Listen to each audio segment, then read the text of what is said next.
You kicked your daughter-in-law out of your house over cookies? I don't know what to think of that one. We're gonna have to see. Can you, go to your chair so I can sit in mine? Is that okay? Can we do that? Is this nice? Can we sit here together? Oh, I guess we can.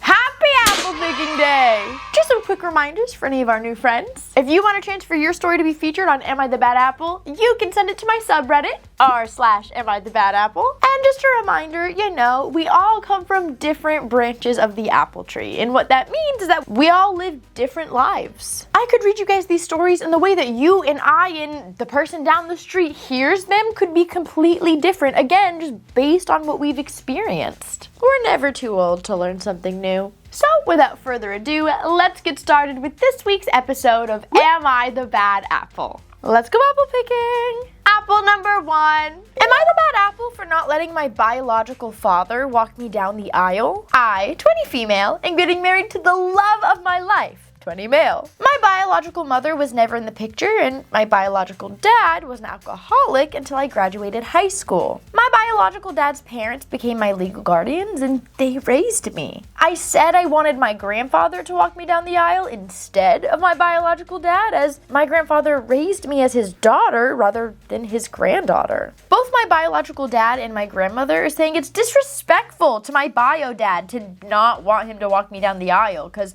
he went to rehab and he's sober now. I'm glad he's sober, but that doesn't change the fact that he wasn't there for me growing up, so am I the bad apple? Okay, I think this is the case for a lot of things, addiction, alcoholism, mental health issues, these are all very serious diseases that ail people, right?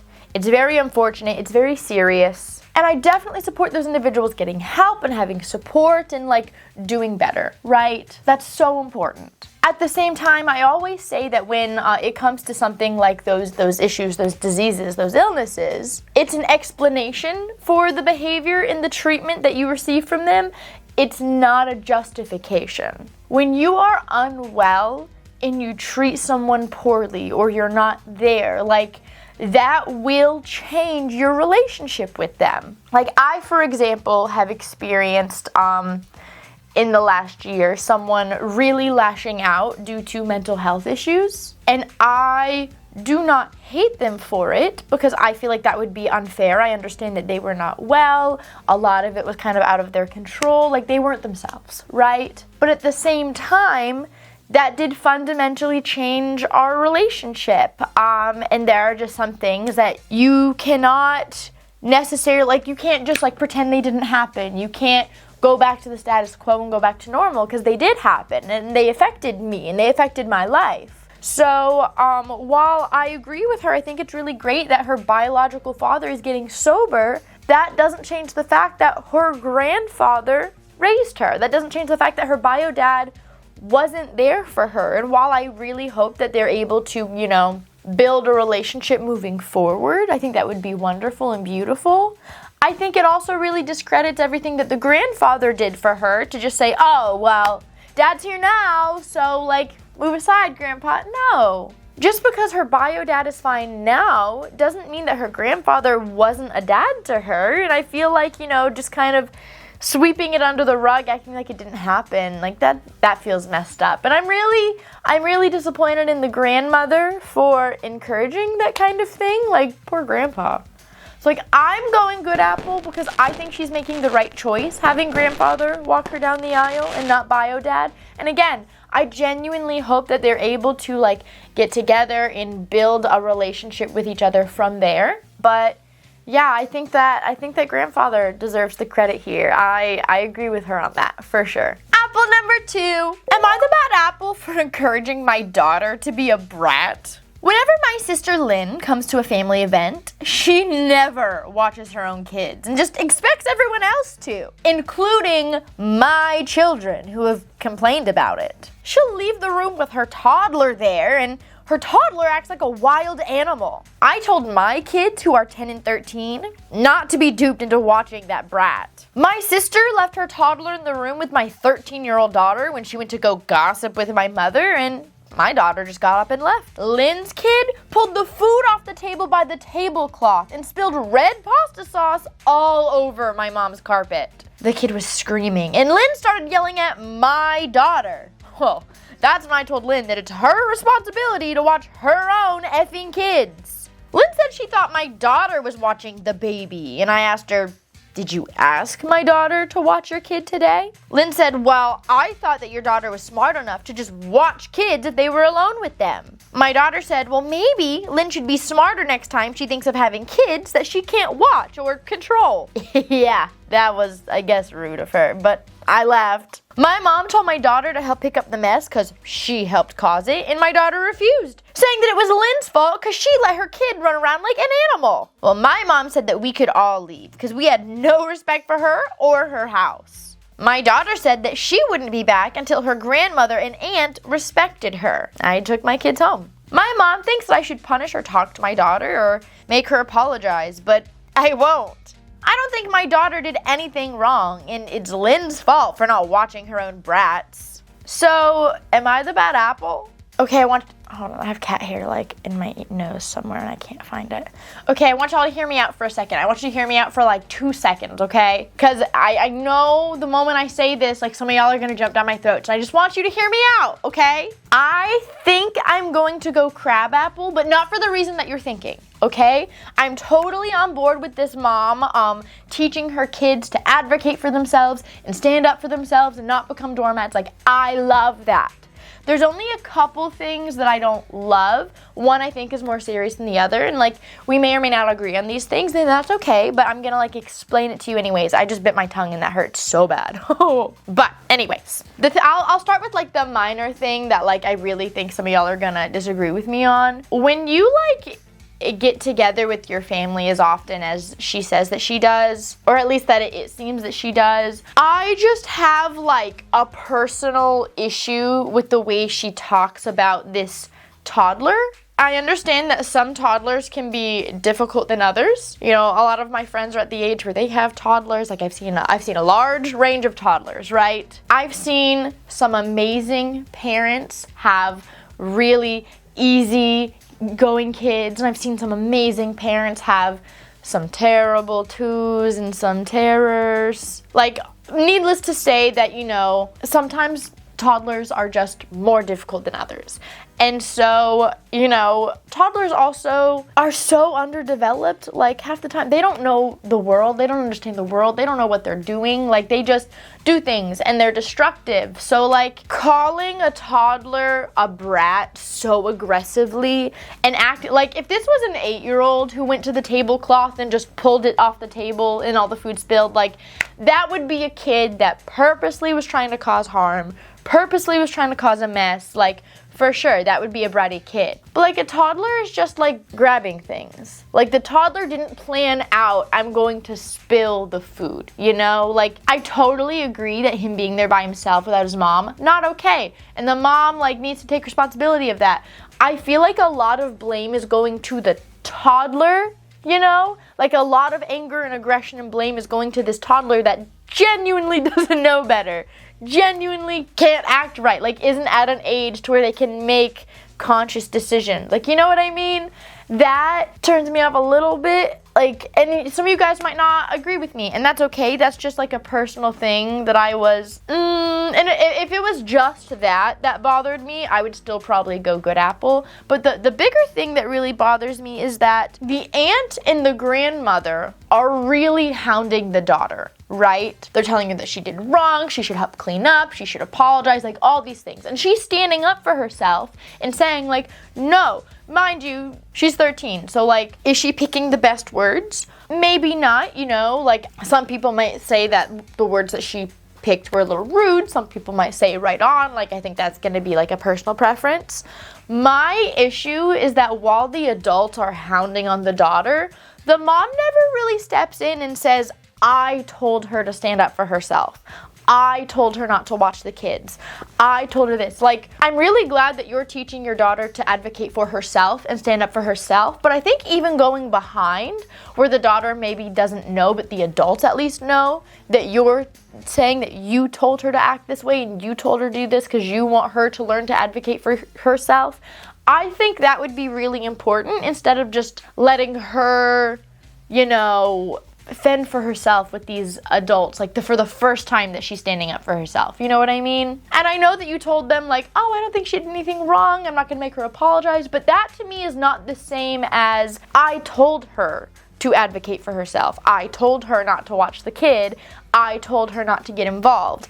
I don't like how that seemed to be missing from the story. Instead, it's just kind of letting these adults gang up on this 13-year-old, and I don't love that. So that's why I'm going crabapple, because I feel like again, I love the lesson that you're teaching your children. I don't necessarily love how alone they seem to be when implementing it. Like, I know that you're, again, backing them up like I think they did nothing wrong. But I think going behind and telling the adults, no, this is a life lesson for them and I told her to do this and blah, blah, blah, blah. So, like, if you have a problem with it, have a problem with me, like, we can talk about it. But I just feel like 13, the first time she's advocating for herself, letting her grandmother ban her from the house until she apologizes, like, I don't like that it wasn't said. You know what I mean? So that's why I'm going crabapple. Apple number 3. Am I the bad apple for not calling my mom back? Friday, I, 30 female, spoke on the phone to my mother, 60 female. We talked podcast recommendations, weekend plans, all the things. That night, I went out with some friends and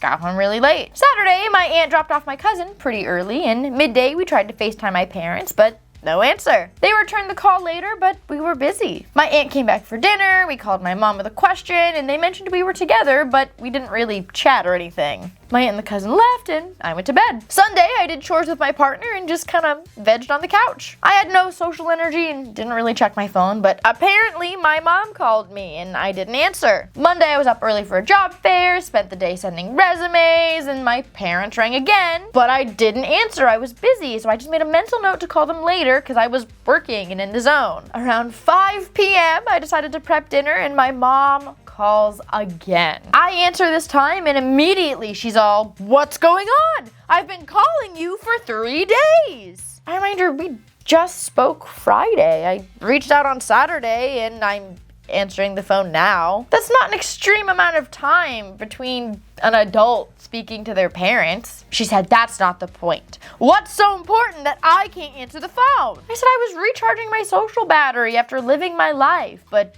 she didn't like that answer and just hung up. She texted me that this was unacceptable since she's always responded to me the same day, and that it's disrespectful that her call means so little to me. I said that's not true, and I don't appreciate that accusation. I don't think owning a phone means I have to be accessible all the time, and just because you prefer to respond immediately doesn't mean other people are required to. She said that I should always respond as soon as I'm available, because how else would she know something is wrong, or vice versa? I think she's expecting too much, and she insists I'm being rude, so am I the bad apple? Oh, bless some moms. I hope my mom doesn't watch this episode. Listen, so my parents call me every day at dinner time. Every day. I could spend the entire day at their house and leave, and then my dad would call me when he sits down for dinner and literally ask, what's new? Nothing's new. I just saw you 15 minutes ago. Literally nothing new has happened. And don't get me wrong, I love that my parents call me every day. I usually will answer and chat with them a little bit, just ask how their day is going, blah, blah, blah. But sometimes I don't answer. Sometimes I have things going on. Sometimes I'm with people. Now, granted, if I'm with people that, like, my parents know, I'll just hand them the phone and let them answer. And as soon as my parents see that I'm, like, with people, they're like, oh, we'll talk to you later. You know, a lot of my friends love my parents. But, you know, I understand completely what this woman is saying. Like, my mom is definitely, my brother and I talk about this all the time. My mom is definitely that person that if you, like, go a few days where you just need to, like, have your own space, not necessarily just from them, but just from the world, and want to be alone and you need a couple days to just be alone, like, my mom is someone who will take that personally. Like, she can't fathom that she wouldn't be the exception to that. And I love my mom. I do. But I totally understand what she's saying about, like, I just needed a couple days. Like, it's not that big of a deal. Like, I just wanted to be by myself. And the mom just, like, taking that very personally. Like, I understand. I personally don't think there's anything wrong with it. I will die on that hill for sure.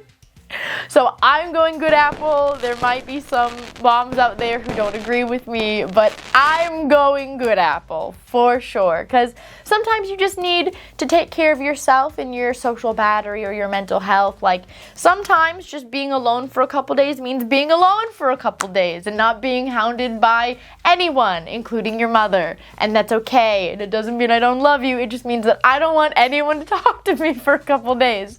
And sometimes you need that. Apple number 4. Am I the bad apple for kicking my daughter-in-law out over cookies? I'm a great baker and I enjoy making sweet treats for everyone to enjoy. My daughter-in-law, Emily, is very health conscious, and even more so now that they have 2 kids. She's the type of person who avoids sugars and mostly eats organic and avoids all processed foods. When the grandkids visit, I usually make cookies or something sweet for them to enjoy. Every single time she sees them, she usually goes on about how they're so unhealthy. We got into an argument about this a few months ago about not giving the kids junk. I pointed out that everything is homemade and I'm not just serving them cookies. My son stepped in on this and we compromised that the kids can have 1 cookie when they're here. That was good for a while.